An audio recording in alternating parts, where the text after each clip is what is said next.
A few hours later, I was awakened by a familiar voice. "Hey, Arya, it's time to wake up." It was my husband, and he sounded rather agitated. "You need to come home. What are you doing? And what's with these appetizers? My parents are here, and you bought these low-quality hors d'oeuvres. I specifically told you to do it right today, didn't I?" I sighed, trying to shake off my drowsiness. "Yes, that's what your father. Now, give me a moment to get up, and I'll start cooking. Let me introduce myself. I'm Arya, a 28-year-old office worker. I have a wonderful boyfriend named Gabriel, whom I met on a blind date.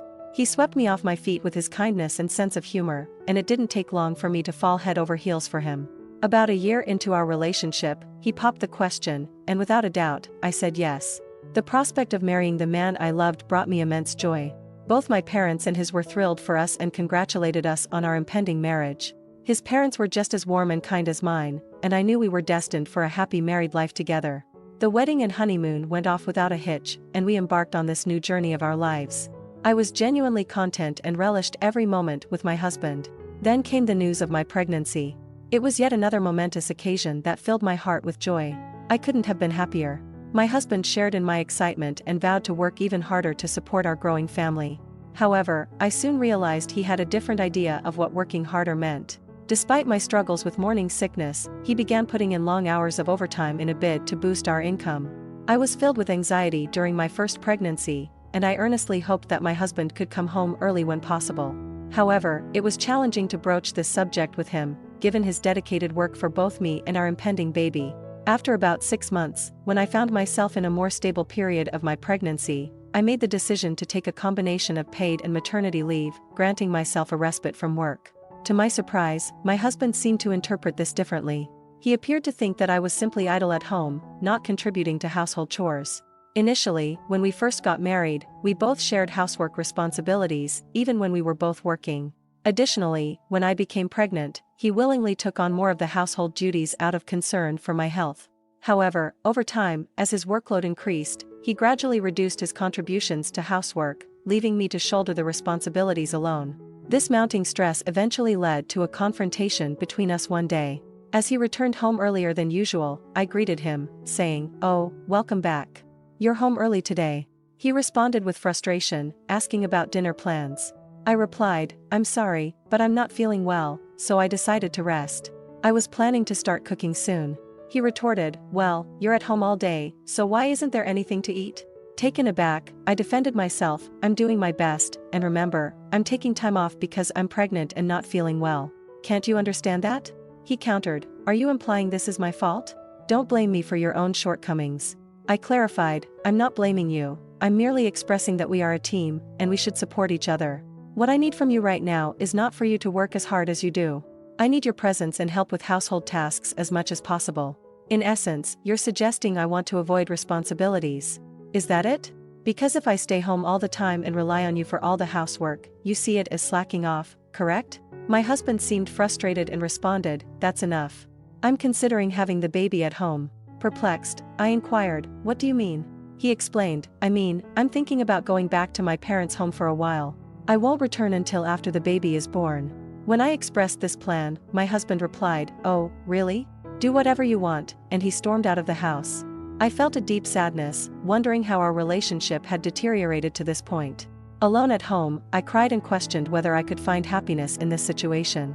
Eventually, I decided to return to my parents' house, where I could find solace and support. It became evident that the stress had taken a toll on me. During my stay at my parents' home, my physical and emotional well-being improved significantly. Approximately 2 months later, my husband and in-laws made an unexpected visit. Since I hadn't been in touch with my husband since my departure, their sudden arrival puzzled me. It turned out that they had come to apologize. Apparently, my in-laws had visited our home, concerned about my health, only to discover I was not there. When they inquired about my whereabouts, my husband informed them of our argument and my return to my hometown. In response, my in-laws paid him a visit and confronted him. They addressed me with remorse, saying, "Arya, we're deeply sorry for our foolish son. We've given him a stern talking to. He didn't grasp how challenging and painful pregnancy can be." My father-in-law added, "Arya, I apologize too." My husband humbly bowed his head and expressed his regret. I replied, "It's all right. I'm sorry for letting my emotions get the best of me. With those words, we were able to reconcile. I discovered that my in-laws were truly compassionate and understanding people. I can't help but wonder what might have transpired if they hadn't intervened at that crucial moment. Thanks to their mediation, our baby, a healthy little girl, was born. My husband was overjoyed by our daughter's arrival. With our newborn in my arms, I carried her back to our home. Following the conclusion of my maternity leave, I opted for parental leave to dedicate myself to raising our baby. However, caring for our child turned out to be more challenging than I had anticipated. Our daughter had a habit of crying frequently during the night, leaving me with very little sleep. Mornings arrived with me feeling utterly exhausted, yet I still managed to prepare lunch for my husband and tend to household chores. One day, I reached my breaking point. Exhausted from lack of sleep, I inadvertently fell asleep while putting our daughter to bed. Late at night, my husband woke me up. I immediately felt a sense of guilt as I realized I hadn't prepared dinner, fearing that he might react with anger, as he had done in the past. Although he appeared annoyed, my husband didn't express anger this time. Instead, he informed me, "My parents are coming next Saturday to celebrate the baby's birth. So, you should be prepared." I suddenly recalled that my mother-in-law had recently contacted me, and it dawned on me that the celebration was just a week away. I had been so engrossed in taking care of our baby that the date had crept up on me. My husband added before heading to work, "I need to leave for work in the morning. Ensure you have everything ready for my parents, okay?" I noted that although my husband no longer got angry, he still seemed to underestimate the challenges of caring for a baby. After he left for work, our daughter had just fallen asleep, and I was about to start cooking when the doorbell rang unexpectedly. I wondered who could be visiting at this hour and opened the door to find my in-laws standing before me, to my surprise. "What happened?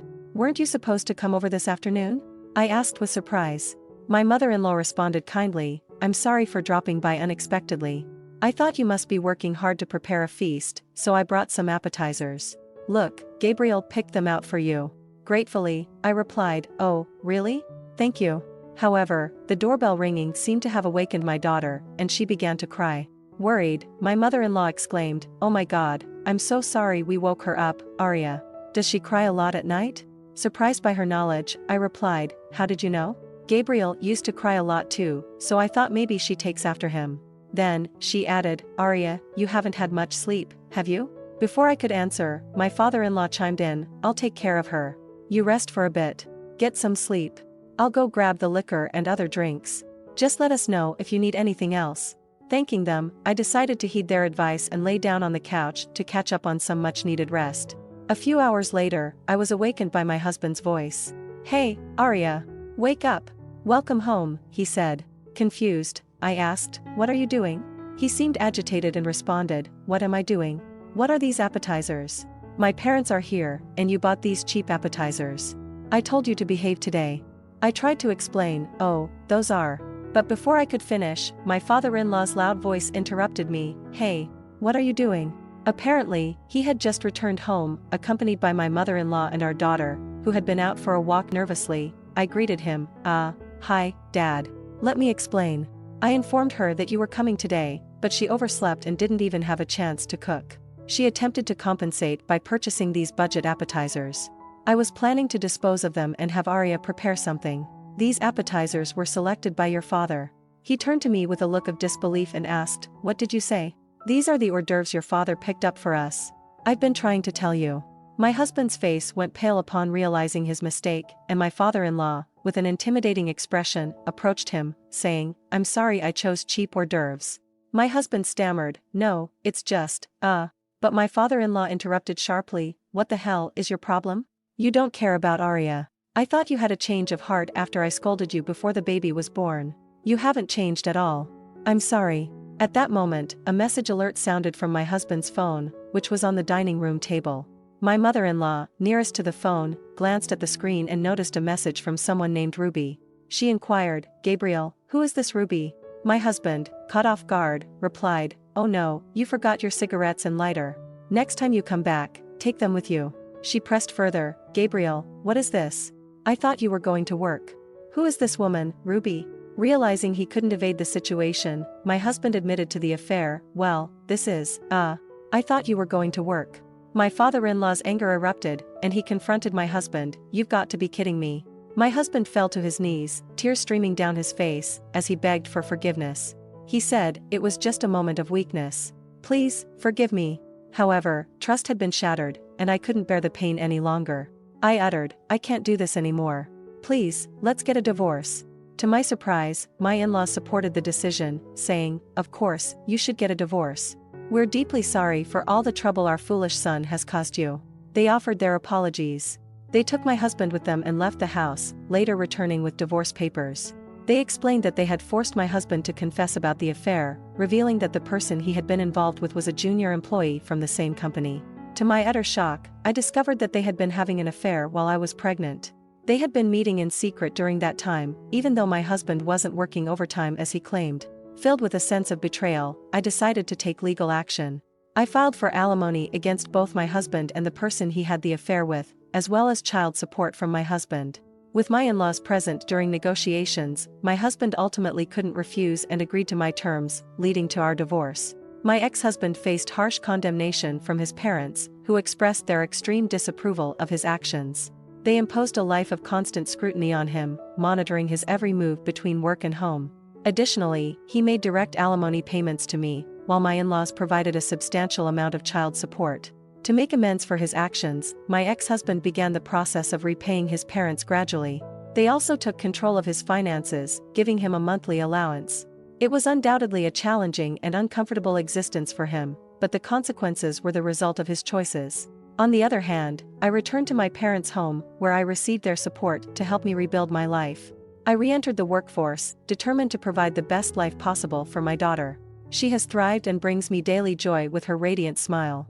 I remain committed to working hard to secure her future and provide her with the love and care she deserves.